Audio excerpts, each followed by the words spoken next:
ఇప్పుడే జీ5 app download చేయండి. చూడండి మీ ఫేవరెట్ టీవీ షోస్ ఎప్పుడైనా ఎక్కడైనా. భోజనం చేస్తారు, పూజలు చేస్తారు, మరి ఉపవాసం ఎందుకుండరు?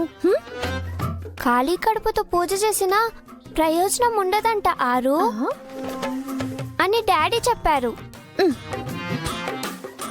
మిమ్మల్ని కాదు, మీకు ఇలాంటివన్నీ చెప్పి చెడగొడుతున్నా మీ డాడీ ననాలి. నెక్స్ట్ ఇయర్ నుంచి మీరు కూడా ఉపవాసం ఉండకపోతే అప్పుడుంటుంది మీకు మీ డాడీకి. హా?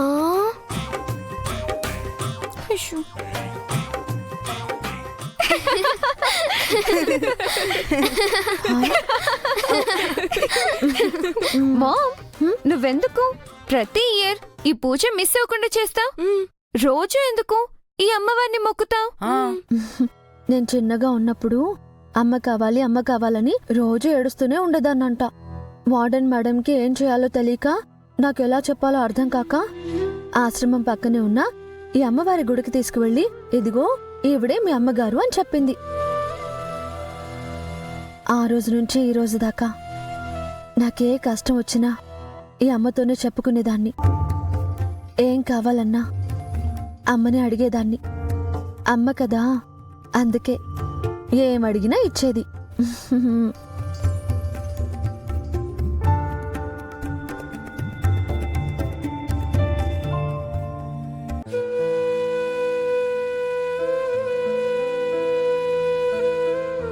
అమ్మ ఉన్నప్పుడు ఎంత చెప్పినా ఎప్పుడు ఉపవాసం ఉండలేదు.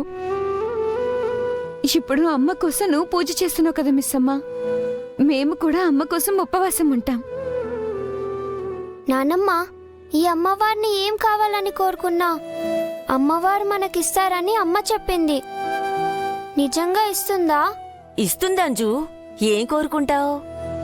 నేను అమ్మ కావాలని కోరుకుంటా. అమ్మని మళ్ళీ మా దగ్గరికి పంపించేయమని కోరుకుంటాను.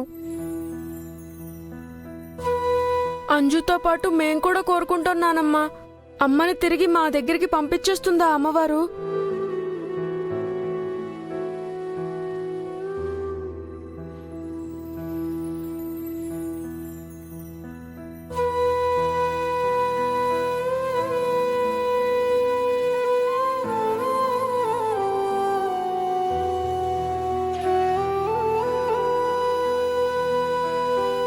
మీ అమ్మ ఆశీస్సులు మీ మీద ఉన్నాయమ్మా. ఖచ్చితంగా మీ అమ్మ మీకు దొరుకుతుంది. సరే సరే, పూజకి టైం అవుతుంది. చెయ్యాల్సిన పనులు చాలా ఉన్నాయి. నాకెవరెవరు హెల్ప్ చేస్తారు?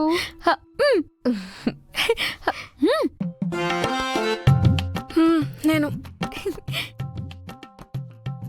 ఇందాక ఇంట్లో ఎవరో పూజ చేస్తానన్నారు. ఓ, మర్చిపోయినట్టున్నారు. హలో, మర్చిపోయేది మతి మరపున్నది నీకు, నాకు కాదు. నేను చేస్తానన్నది పూజ, నీకు హెల్ప్ కాదు. నీకేనా మూతుంది? నాకు మూతి లేదా? నేను తిప్పితే తిరగదా? సరే సరే, పూజ అయ్యాక మీ గొడవ కొనసాగుద్దురు గాని. మిస్సమ్మా, నువ్వెళ్ళి పక్కింటి వాళ్ళని 5 మంది ముత్తైదువుల్ని తీసుకురా. అలాగే అక్కడున్న కుంకుమ గంధం తీసుకువెళ్ళు. అలాగే అత్తయ్య.